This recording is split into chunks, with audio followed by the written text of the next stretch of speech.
በስተመጨረሻም እንግዲህ በአባቷ እጅ ወድቃለች።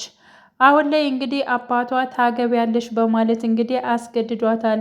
ሳላስገድድሽ አንቺ በፍላጎትሽ እሽ እንድትይኝ እፈልጋለሁ፣ ንግስት ሁነሽ ትኖሪያለሽ በማለት እንግዲህ ሲያናግራት ነበር። እሷ ግን በፍጹም አልፈልግም፣ ሀብት ንብረት እኔ ምንም አልፈልግም፣ ራሴ ሰርቼ አገኘዋለሁ፣ ለባስ እናትና እህቴ ልኖርላቸው፣ እባክህን ተውኝ አባቴ፣ እንደ አባትነት እስካሁን እያከበርኩ ነው፣ ስለዚህ እባክህን ተወኝ በማለት እንግዲህ ትመልስላቸዋለች።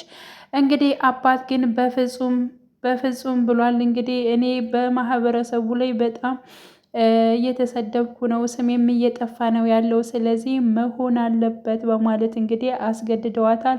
ምክንያቱም እሷ ነፍሴ ብትወጣ በፍጹም አልፈልግም የሚል ሀሳብ ነበር የሰጠችው። እሳቸው ግን በግድ ይሆናል በማለት እንግዲህ እናለልኝን አስረዋት እንግዲህ ያዟት እንዳትወጣ በማለት ጠብቋት በማለት እንግዲህ አባትቷቸው በሄደበት ሰዓት ነበር። እንግዲህ አለልኝ ደግሞ ያው አደይን ሊደፍራት ተዘጋጅቷል።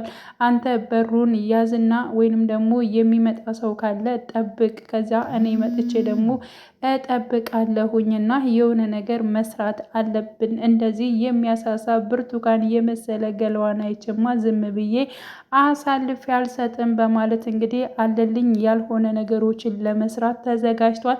ያለልኝ ጓደኛም እንግዲህ ሰው መጣ አልመጣ ያለ ውጭውን እየጠበቀ ባለበት ሰዓት ነበር እነ ዲብና እነ በቀለ እነ ንጉስ አደይን በመፈለግ እያሉ ባለ ሰዓት ነበር እንግዲህ ዲብም አሁን ላይ ያለልኝ ጓደኛ አንገቱን በመንታት እንግዲህ ዲብም ወድቋል ማለት ነው።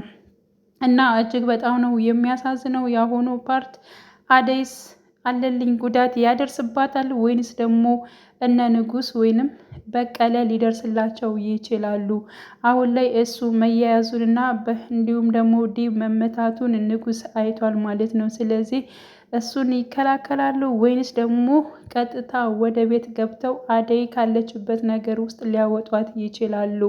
እኔ ያወጧታል ብዬ አስባለሁኝ። ካለችበት ቦታ አወጥተው እንዲሁም ደግሞ አባቷ ከፈለገው ሰው ሳይድራት ቀጥታ ወደ አዲስ አበባ እዘዋት እንደሚመጡና እንዲሁም እንደምትረጋጋ ዲብም እንደዚሁ ይቅርታ ጠይቋት ከዲብ ጋር እንደምትቀጥል ነው ተስፋ የማደርገው። እንግዲህ አባቷ ካልመጣ ወይንም ደግሞ እነ በቀለና እነ ንጉስ ደርሰው ካለችበት ነገር ውስጥ ካስመለጧት እንጂ አለልኝ ጉዳት አድርሶባት ያልፈለገችውን ነገር አድርሶባት ጥቃታዊ ነገር አድርሶባት ከሆነ እጅግ በጣም ነው የሚደብረው። እንግዲህ በጉጉት በጣም እንጠብቃለን። አደይ ሰራተኛዋ ተከታታይ ድራማ በጣም ደስ የሚል ድራማ፣ የከተማውንም የገጠሩንም በቃ ያለውን ነገር እንግዲህ እጅግ በጣም ደስ የሚል አስተማሪም ነገሮችም አሉበት። እንዲሁም ደግሞ በገጠር አካባቢም እንደዚህ ተገደው ላልሆነ ሰውም የሚዳሩ አሁን ድረስ እንዳለ ማሳያ የሚሆን ነው። ውድ የቻናሌ ቤተሰቦቼ በያላችሁበት ሰላማችሁ ይብዛልኝ። መልካም ጊዜ ተመኘውላችሁ።